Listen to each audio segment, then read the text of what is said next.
শতাংশ তাপমাত্রা রেকর্ড করা হয়েছে চুয়াডাঙ্গায়।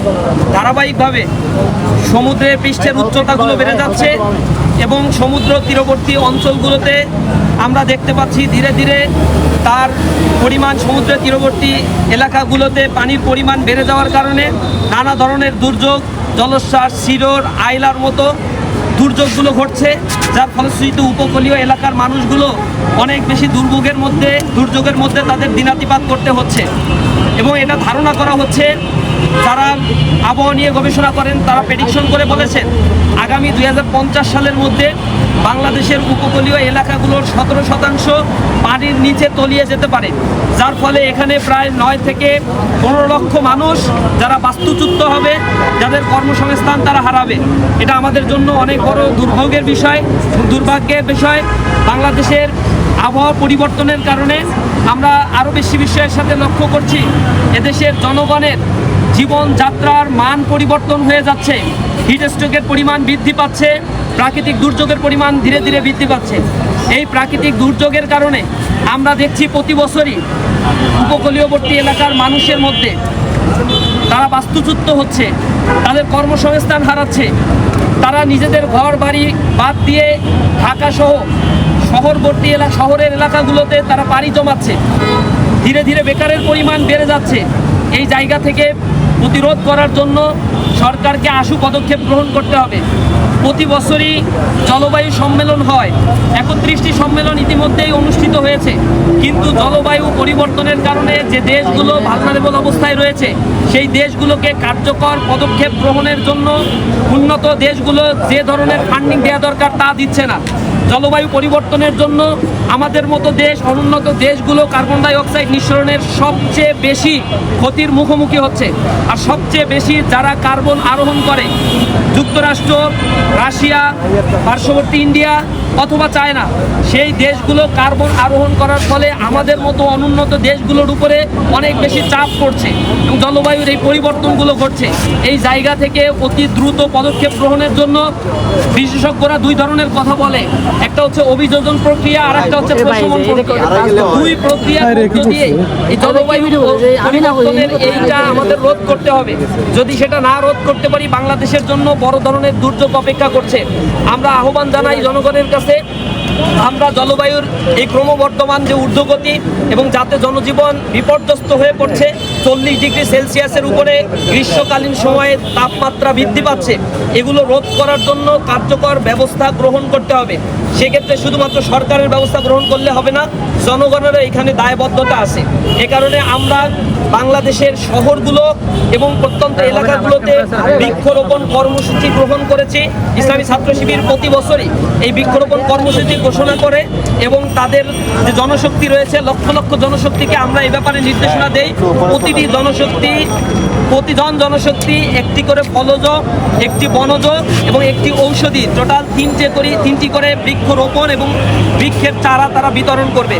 এবং শহর এলাকাগুলোতে যেখানে বৃক্ষের চারা রোপণ করার মতো পর্যাপ্ত জায়গা নাই, সেখানে এই ছাদগুলোকে ব্যবহার করে, রেলিংগুলোকে ব্যবহার করে আমরা যেন বনায়ন অথবা সুষ্ঠু ব্যবস্থাপনার মধ্য দিয়ে এই বৃক্ষের চারাগুলো রোপণ করতে পারি। বাংলাদেশে যে পরিমাণে বনায়ন থাকার কথা ছিল, আপনারা জানেন একটা দেশের ইকোসিস্টেমকে ধরে রাখার জন্য, প্রাকৃতিক ভারসাম্যকে ধরে রাখার জন্য 25% ন্যূনতম বনায়ন প্রয়োজন।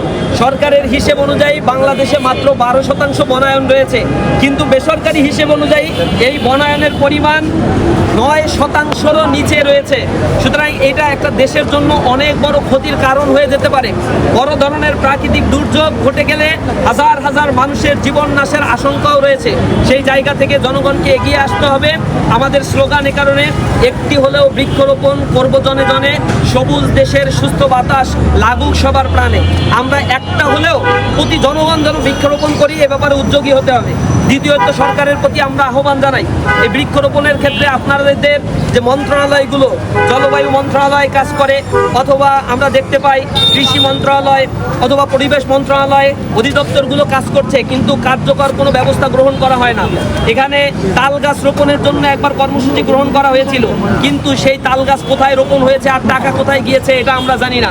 শেল্টার সেন্টার নির্মাণের জন্য প্রতি বছর বাজেট দেওয়া হয়, কিন্তু শেল্টার সেন্টার নির্মাণের ক্ষেত্রে যে পরিমাণে দুর্নীতি করা হয়, সেই দুর্নীতির কারণে শেল্টার সেন্টারগুলো গরু ছাগলের খামারে পরিণত হয়েছে, অথচ গরু ছাগল থাকার জায়গায় পরিণত হয়েছে, সেখানে মানুষ থাকতে পারে না। সেখানে স্যালানিটির কারণে যে বিল্ডিং নির্মাণ করা হয় তার টেম্পার 2 বছরের থেকে না ভেঙে পড়ে যায়।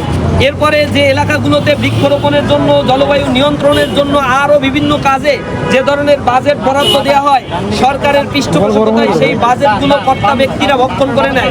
জনগণের প্রতি তারা দায়বদ্ধতা দেখায় না, এবং সেই জায়গায় যে ধরনের পদক্ষেপ গ্রহণ করা দরকার, যে ধরনের ট্রান্সপারেন্সি গ্রহণ করা দরকার ছিল, তা আমরা গ্রহণ করতে দেখি না। সরকারের প্রতি আমরা আহ্বান জানাই, এই দেশ আপনার, এদেশ আমার, এদেশের সকল নাগরিকের অধিকার হচ্ছে তার বেঁচে থাকার অধিকার। সুতরাং সুষ্ঠুভাবে বেঁচে থাকার জন্য এই আবহাওয়ার যে পরিবর্তন, সেইটা ধরে রাখার জন্য আমাদেরকে চেষ্টা করতে হবে সকলেই নিজ নিজ জায়গা থেকে। আমরা সেই উদাত্ত আহ্বান সকলের কাছে জানাই, এবং ইসলামী ছাত্র শিবির 1 জুন থেকে 30 জুন পর্যন্ত 1 মাসব্যাপী এই বৃক্ষরোপণ কর্মসূচির উদ্বোধন ঘোষণা করছে এবং বৃক্ষরোপণ কর্মসূচি ঘোষণা করছি। আমাদের কর্মসূচির মধ্যে আমরা বলেছি প্রতি জনশক্তি এবং প্রত্যেকের কাছে কাছে গিয়ে আমরা বৃক্ষরোপণের ব্যাপারে সচেতনতা তৈরি করব, নিজে বৃক্ষরোপণ করব এবং অন্যকে বৃক্ষরোপণের ব্যাপারে উৎসাহিত করব। এছাড়াও পরিবেশ দিবসকে কেন্দ্র করে বিভিন্ন ক্যাম্পাসে পরিষ্কার পরিচ্ছন্নতা অভিযান পরিচালনা করা, এবং যে ধরনের প্লাস্টিক বর্জ্যগুলো ব্যবহার করা হচ্ছে যা আমাদের পরিবেশের জন্য ক্ষতিকর, সেই প্লাস্টিক বর্জ্যের ব্যাপারে ক্যাম্পেইন করা। মাদকের বিরুদ্ধে আমাদের ক্যাম্পেইন করতে হবে। মাদক একটা সমাজের জন্য অভিশাপ। এছাড়াও বিভিন্ন ধরনের যানবাহন ব্যবহারের কারণে কালো ধোঁয়া আমাদের পরিবেশের ক্ষতি করে ফেলছে। এই কালো ধোঁয়া যাতে আমাদের পরিবেশের ক্ষতি করতে না পারে, এ ব্যাপারে কালো ধোঁয়া যে সকল যানবাহন থেকে নির্গত হয়, সে সকল যানবাহনের ব্যাপারে শক্তিশালী অবস্থান নেওয়ার জন্য সরকারকে আমরা আহ্বান জানাবো। এবং সারা দেশব্যাপী আমাদের এই বৃক্ষরোপণ কর্মসূচি চলবে, এবং আমরা এই ক্যাম্পেইনগুলো মাসব্যাপী করব, যাতে পরিবেশের ভারসাম্য এবং সমাজের ভারসাম্য রক্ষার ক্ষেত্রে আমরা সকলে নিজ নিজ দায়বদ্ধতার জায়গা থেকে কাজ করতে পারি। আমরা আহ্বান জানাবো সরকারকেও এই ক্ষেত্রে এগিয়ে আসার, অন্যান্য সকল ছাত্র সংগঠনগুলোকে আমরা আহ্বান জানাবো এই ক্ষেত্রে এগিয়ে এসে কাঁধে কাঁধ মিলিয়ে এই দেশ গঠনের জন্য এবং এই পরিবেশের ভারসাম্য রক্ষার জন্য যেন আমরা কাজ করতে পারি।